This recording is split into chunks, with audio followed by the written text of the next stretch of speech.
بالی would اداکارہ دیا مرزا کے گھر ننھے مہمان کی آمد ہوئی ہے۔ بھارتی میڈیا کے مطابق اداکارہ دیا مرزا اور ان کے شوہر ویبو ریکی کے گھر بیٹے کی پیدائش ہوئی ہے۔ اداکارہ نے اپنے گھر ننھے مہمان کی آمد کی خوشخبری سوشل میڈیا پر شیئر کی اور اس کے ساتھ ہی اپنے بیٹے کی ایک بہت خوبصورت تصویر بھی شیئر کی، جس میں وہ اپنے بیٹے کا ننھا سا ہاتھ اپنے ہاتھوں میں تھامے ہوئے ہیں۔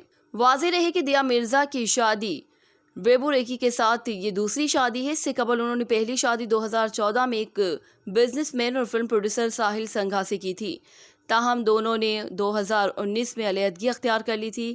بعد ازاں انہوں نے گزشتہ برس بزنس مین ویبو ریکی سے دوسری شادی کی تھی۔ دھرتی نیوز، دھرتی کی ہر خبر سے رکھے باخبر۔